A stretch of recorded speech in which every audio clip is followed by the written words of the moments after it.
video games, one of the most epic parts of them are the final levels. They're meant to test what you've learned so far in your adventure, and to set the tone for the big finale to the game you're playing. And I figured that it would be a fantastic idea to make a top 10 of final levels that best suit the tone for these levels. Aside from the usual 2 rules in the Countdown community, which you should all know by now if you've been here for long enough, I am not counting levels where the entirety of the level is a boss fight. So that means levels like the War's End from Kid Icarus Uprising will not be on the list. And obviously, you will see spoilers. So if you see that I'm talking about a game you haven't beaten, you should probably turn away and come back after you've beaten that game. Without further ado, let's get on with the show.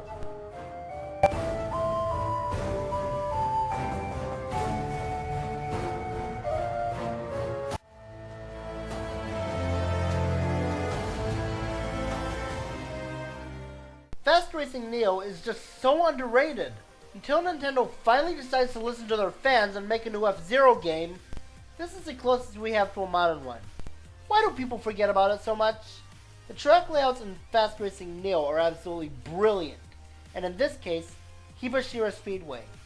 I don't have much to say about this track that isn't prominent in the other racetracks in the game. The big jumps with lights surrounding them, the sharp turns that feel like you're driving on walls, the time where it goes almost straight up, and the intense looking scenery. I don't know what to say.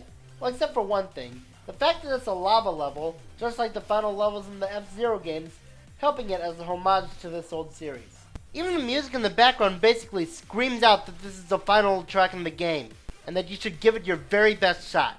Not much else to say. It's a really great way to finish up Fast Racing Neo.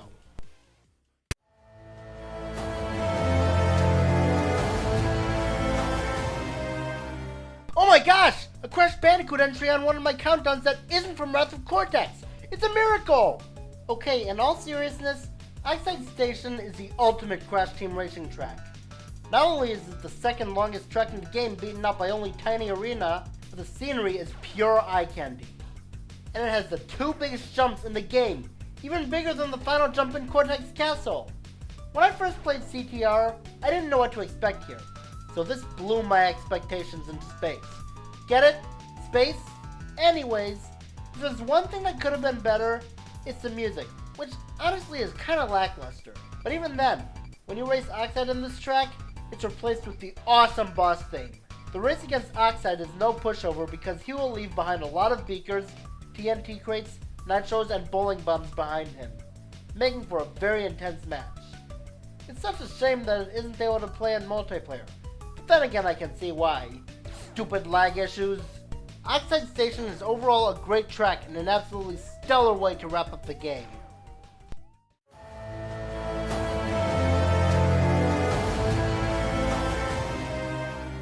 King K. Rool in Donkey Kong Country was something that I couldn't really say was all that menacing. Not that he was a bad villain, he just wasn't as memorable.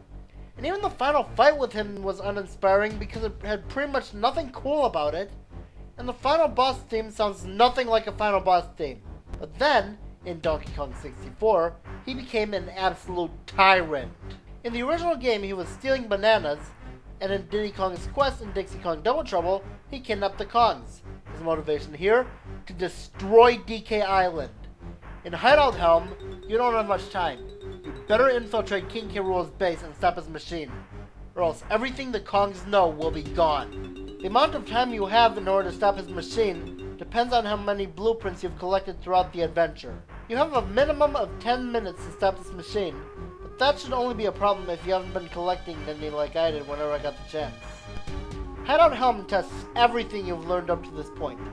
The music and time limit in this level will be almost guaranteed to get your blood pumping. And there are also some really fun minigames in it that are required to play in order to turn off the machine, like going through rings and facing enemy gauntlets. Once you've turned off the machine, you'll feel so satisfied. Until you find out that you need to go back and get the Nintendo and Rare coins and all the crowns in order to access the final boss, which serves no purpose other than to ruin the dramatic build-up. Other than this, I love this final level.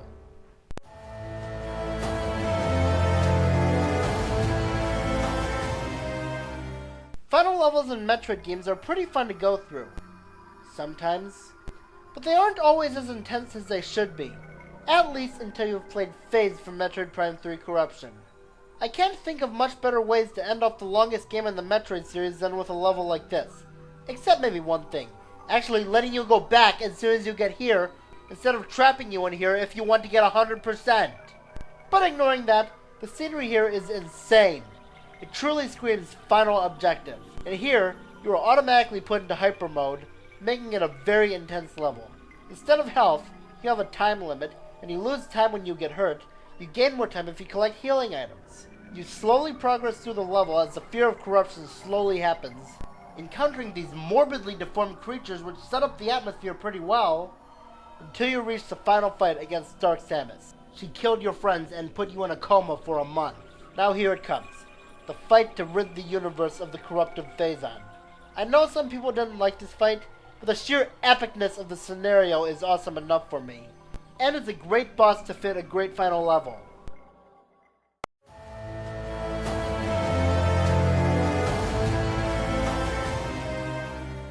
I'm not going to make a lot of friends with this next entry, am I?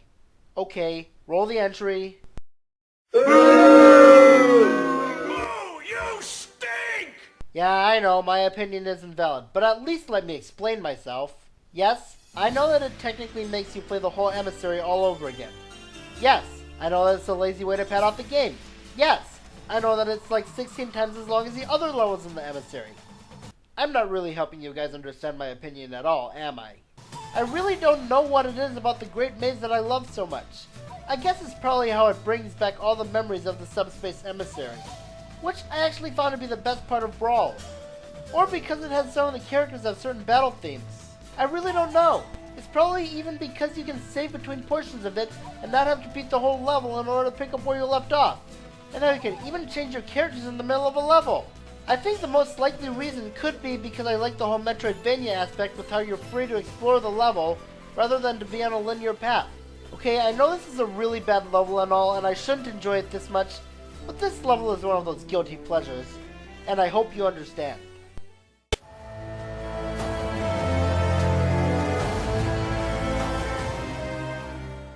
Rainbow Road levels in the Mario Kart series are absolutely spectacular ways to finish the game. Especially the ones in Double Dash, Wii, and my personal favorite, Mario Kart 7s. But, unfortunately, that doesn't count as a final level because the actual final level in the game is Super Nintendo Rainbow Road, which still doesn't make the list, and really didn't need to be a DLC course in Mario Kart 8, since that was the 4th time we saw it. Instead, the spot goes to Nintendo 64 Rainbow Road from Mario Kart 8.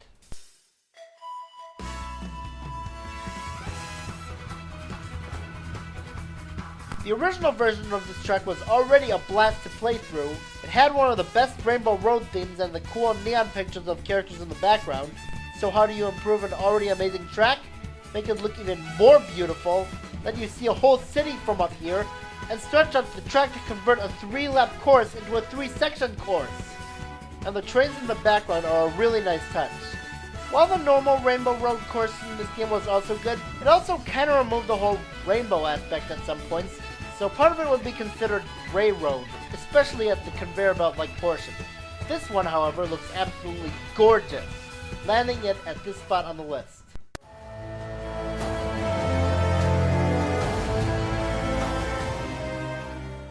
Two common video game tropes I am a lot more tolerant of than most gamers are is when games reminisce past levels in the game because they remind me of all the fun memories I had with it, and when a game throws puzzle elements into the mix because it feels like a true test of your skill. The Sky Keep from The Legend of Zelda Skyward Sword is a near-perfect way to present this. The dungeon's layout is essentially a jigsaw puzzle, which is pretty nice. I mean, at least it's not a Rubik's Cube. Then I'd probably give up. The dungeon is divided into 8 different rooms. 6 of them are based off the past dungeons you've been to. The Skyview Temple, Earth Temple, Lanayru Mining Facility, Ancient Cistern, Sandship, and Fire Sanctuary. And these puzzles are just as fun as the ones in the actual dungeons. The other 2 rooms in the area are where you fight Dreadfuse, the stronger version of Skirvo, and the main room of the dungeon. Your objective is to locate the 3 Silent Realms and find the Triforce pieces. Once the Triforce is finished, you get one of the most awesome looking cutscenes in the game. Link uses the Triforce's power to seal away Demise, and then the island falls out of the sky into the sealed grounds where it crushes him. You just flattened a beast with a giant island. If that doesn't look awesome, I don't know what does. And the fact that the statue of the goddess was actually part of the sealed grounds. That is quite an interesting twist. I just wonder what the citizens of Skyloft will think once they see that the statue has disappeared. But there is one annoyance to this. The fact that you can't go back to this awesome dungeon when this happens. Great dungeon though, and it's one of many reasons why I take back what I said about Skyward Sword in the past.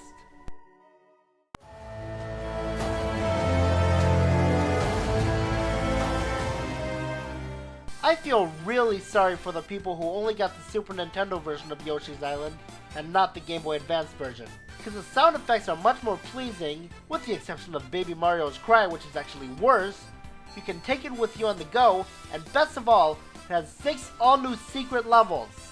You probably know about the extra levels that were already in the Super Nintendo version, but the GBA port has that in addition to these 6 new levels.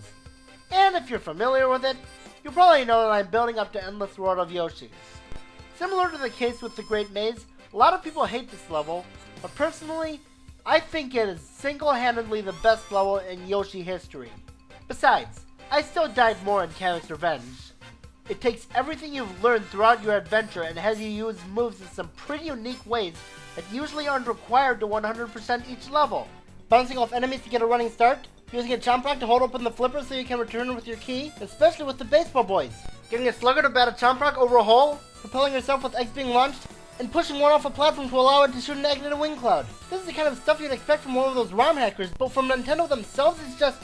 I'm sorry, it's just so hard to contain myself. It even brings back a lot of enemies from all different locations in the game, even ones that only appeared in just one level. Like the Flutters, Barney Bubbles, Spikes, Boom and Bluffs, Stretch Guys, and even Biting Bullet Bills, which are scrapped from the original game. It's almost like a Yoshi's Island tribute. The last thing I should mention, the level itself is beautiful, even by Yoshi standards. Endless World of Yoshi's is all I need to remember all the fun times I've had with Yoshi's Island.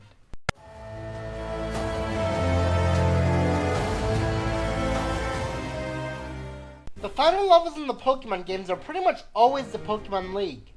It's usually the same objective of progressing to the Elite Four and then the champion. Not to say that's bad per se, because the Johto and Kalos leagues are really fun, but they're nothing special. So the Unova League comes along, and it's an improvement over the others since you can face the Elite Four in any order you want, and the scenery is awesome, especially the climb to the champion. But why do the Elite Four only have 4 Pokemon each, and why are all 4 of them users of types that have already been used by an Elite Four member twice? Still one of the most challenging Pokemon leagues in years. So you beat all 4 and climb the stairs to the final challenge, but then, you're too late. N has already beaten Alder and become the new champion. So we just fight N as the champion and you become the new one, right? No. Instead, this happens. Oh my gosh. This is how you wrap up a Pokemon game. A castle that massive was buried in the ground like that. That's epic! In your face, Team Rocket! You enter the castle, the music gets your blood pumping as you slowly make your way to the final battle. There aren't really any Plasma Grunt battles or puzzles in here, but the mood of this final dungeon is more than enough to make up for that. You can even go into N's room and see where he grew up, and it gives off somewhat of a mysterious presence that I don't know how to describe. Eventually, you meet up with N, you summon your legendary dragons, and then you capture yours. Not defeat, catch. If you defeat it, you'll fight it again, so don't worry about losing your chance. That would be annoying, except it's not as hard to catch as most legendaries. After that, you go face to face with N. This is it. The fight to determine if Pokemon shall be allowed to travel with people or not. The clash between 2 all-powerful legendary Pokemon. Even without them, N's team is definitely something you should expect for a final fight. Except for Vanillix. Why would you bring an ice cream Pokemon to a clash of equals? After you beat N, it's still not over. Turns out, Ghetsis used N this whole time. His plan was to separate people on Pokemon so that no one could stop him from conquering Unova. Yeah, I can see why a lot of people call this a letdown, and I'd probably prefer it if they stuck with the original goal, but Ghetsis' way of handling this is just brilliant. The fight with Ghetsis is easily the most intense boss fight in the series. His team is even more well put together than N's team, with all 6 of his Pokemon being formidable foes, the most epic battle theme in the franchise, and how powerful his Pokemon are, you'll be clinging on for dear life. After you beat Ghetsis, feels very satisfying to give him what he deserves. Then you get a very emotional scene as N lets you go live your dream. This amazing ending further proves how much I love the 5th generation of Pokemon, especially its story. Thing is, what could I like more?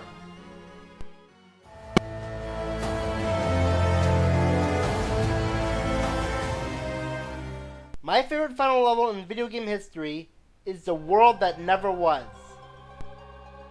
Now, where do I begin? There are so many things about this level that are keeping it from not being number 1. First, the music, Sacred Moon. If you've seen a lot of favorite level theme lists, you'd probably have heard the song a lot, and it's on all these lists for good reasons. It's a very graceful song that isn't intense. While intense songs are awesome, this doesn't need to be. It manages to be very calming and graceful while still getting you pumped up for the final battle. It says, you've come this far.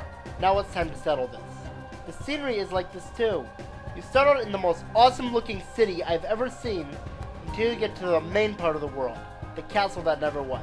And my gosh, this is one of the best looking castles I've seen in all of gaming. I am so jealous of the organization. Could you imagine living in a castle like this?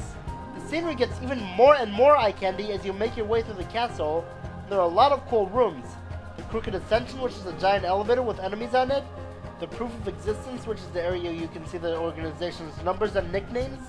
And the Ruin and Creations Passage with the invisible pathways that you light up as you climb them. And the bosses. Counting out Roxas, which is only in the Final Mix and 2.5 version, which I haven't played, there are 4 bosses here. Xigbar, with the interesting mechanic of how part of the fight is in his point of view. Luxord, with his rather unique boss fight. Saix, with the chance to give him exactly what he deserves for what he put Roxas through. And of course, the final fight against Xemnas, which is 8 phases of utter brilliance. But I'm not going to go into depth as to why, because everyone's already talked about it, and because then we'd be here for too long. I think I should also mention that the cutscenes are beautiful. You know one other interesting thing? The organization's goals. Their goals aren't intended for anything malicious or power-hungry or anything like that. They just want to be real people and have hearts of their own. That doesn't justify their actions, but it's still a very unique motivation. Well, at least all of them did, until Dream Drop Distance ruined Xemnas and Xigbar by replacing their completely original motivation with a stupid goal of doing this to clone Xehanort because Square Enix is too scared to have even one villain in the series who isn't affiliated with Xehanort. Well, at least the rest of the organization still had this original goal. Overall, The World That Never Was is emotional, fun, and is an epic climax to the game. And that is why this level deserves my number 1 pick for my number 1 favorite final level in video games.